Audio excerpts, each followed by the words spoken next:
Father, thank you for this day and for our family, and bless this day. Give us energy to serve you and love each other. Bless our church, and bless just the hearing of this video. Let it be helpful to families and enjoyable for them to watch. So we ask that in Jesus' name. Amen. Good evening, church. I'm actually filming this this morning, and I'm not the kind of guy who does a ton of selfies, so I'm not as practiced perhaps. So if the videography is not exactly the best you've ever seen out of a selfie type video, please forgive me.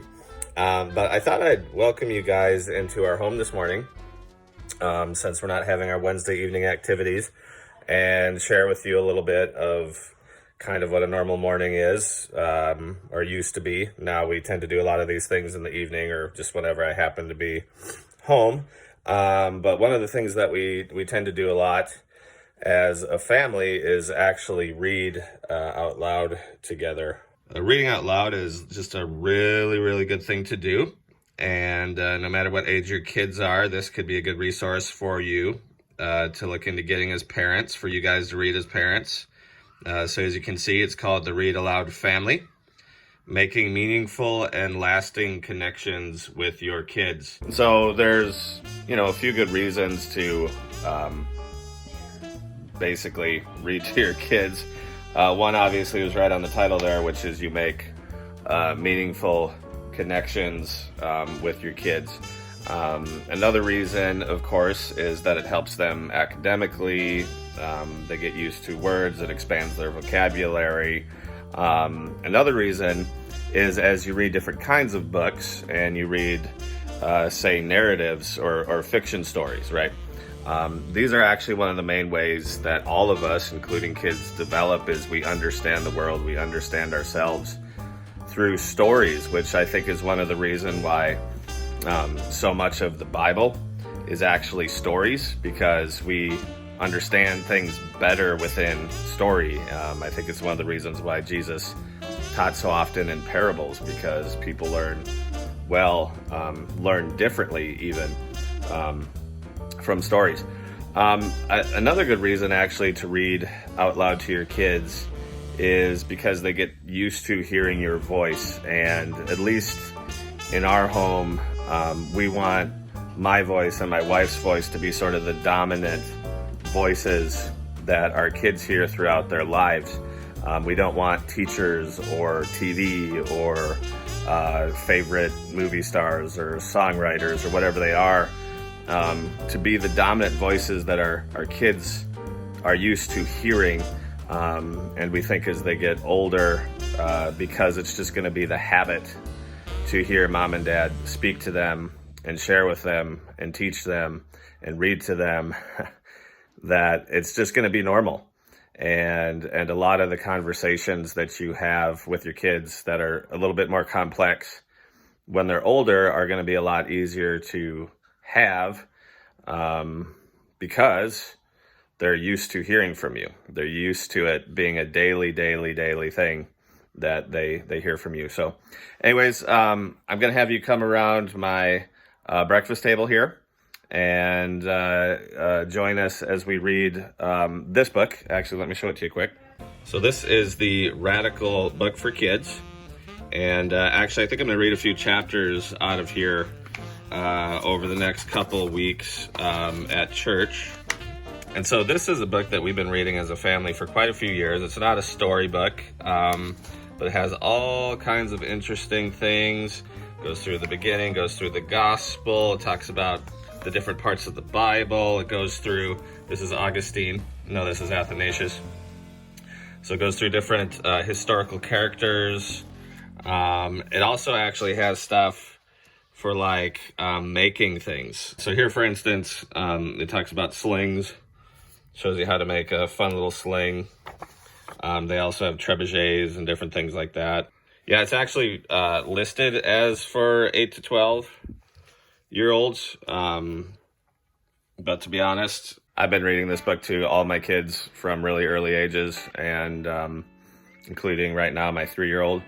And so when you read older books to younger kids, you just have to have the right expectations, right? We don't read out loud to our kids and then quiz them as if that's the point. A lot of it is bonding, and when you read the same books over and over, you're gonna see your kids get different things out of them when they're 3, different things out of them when they're 5, different things out of them when they're 12, right? But because they've heard it, and they've heard it again, and they've heard it again, they're learning more.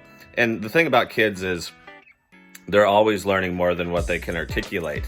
And I think because of the kind of culture and education system we have, we tend to judge what kids are learning only by what they can put on a piece of paper or put on a test.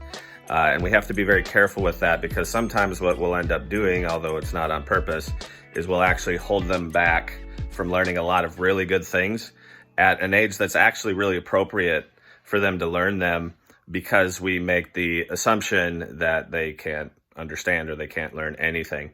So anyways, with all that said, making our way through and see what the family's doing. They're not really into being videotaped. They don't know their name. So Johnny's making a, what do we call that? It's like a crossbow. Okay, colored pencils. Girls are getting their hair done and watching Veggie Tales, which is a good thing to do because it's painful. It's painful business to get your hair done. This is my beautiful wife. Hi. Yeah. Let's see. Hey, Gideon. You want to say hi to everybody? This is actually where we do a lot of our reading. It's our living room. A little bit messy right now, but that's okay. And God's graced us with this wonderful fireplace where we sit and have fires, and the kids typically color and we read. Actually, here is some of our really good books that we have. A lot of them are fictional stories.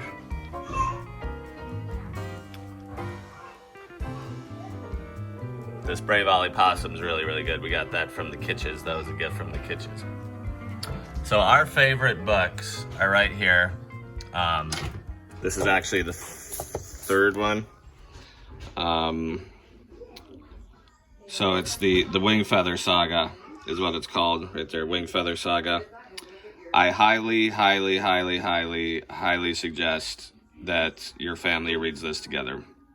It is probably easily the best fiction books I've ever read.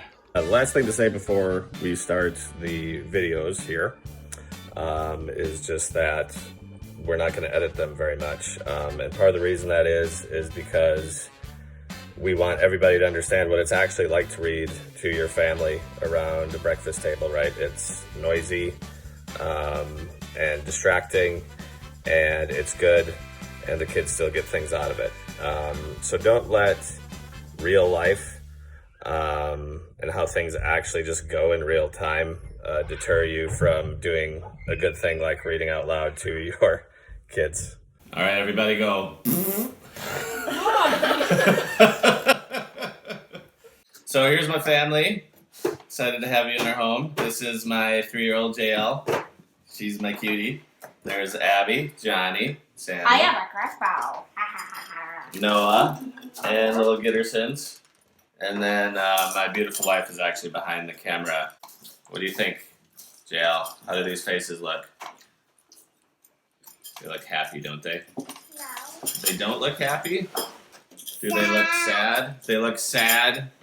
Yeah, and grumpy probably too, don't they? Guys, this is chapter 11, How to Read Stories in the Bible. Heroes are cool. Who doesn't enjoy the Avengers or Batman, Spider-Man, or Black Widow? They have awesome costumes, sweet vehicles, secret identities, hidden bases, and amazing abilities. Yet most of them are also flawed people with broken pasts who have risen to face those challenges for the good of others. What's not to like? But when you stop to think about why you like heroes, the answer is clear. God made you that way. He created you to appreciate and imitate someone greater than yourself. We're all wired for worship. There's just something that draws us to admire people who have power, looks, money, and influence. And when you go to the Bible, its pages are filled with incredible characters. When you read the Bible, don't simply try to act like the people in the stories. God isn't telling us about a bunch of heroes who always come through to save the day. Instead, he's showing how he is the hero who rescues people who do both good and bad things. For example, when you read about David and Goliath, remember that David, the boy who would be king one day, fights on behalf of the entire army of Israelites who are too scared to go into battle. Yet the story is written not so you could imitate David the king, but so that you would learn to trust a king who would fight for you. So it happened that years later, another king, that's Jesus, would wage war in the place of God's people against their greatest enemies, sin, Satan, and death. Whether in David's day or the time of Jesus, God has always sent a deliverer to rescue his weak and sinful people, and this deliverer, not David, is the real hero. What about the story of Jonah? Is this famous story about a disobedient prophet? Is it about a huge fish? Or is it about the merciful God who gives second and third and fourth chances to people like Jonah, to people like the Ninevites, and to people like you and me? Who's the hero here? Then what about the story of Mary and Martha? Is Mary the good example and Martha the bad example? Who's the hero here? In this story, Jesus gently calls Martha's attention to how she is more interested in getting her work done than in listening to his teaching. As you read, looking for the real hero, you'll see that this story is more about gracious Jesus than it is about good Mary or distracted Martha. And what you see in the story of the feeding of the crowd of 5,000 people, is it more a lesson in sharing or an amazing example of what Jesus can do with the little you give him? When you read the stories of the Bible, take notice of the men and women. You'll see good examples and bad examples, but most of all, be on the lookout for the greatest hero of all, God himself. Hey, you want to make a funny face? Show me angry face. Show me sad. Show me happy. Show me silly. Show me crazy.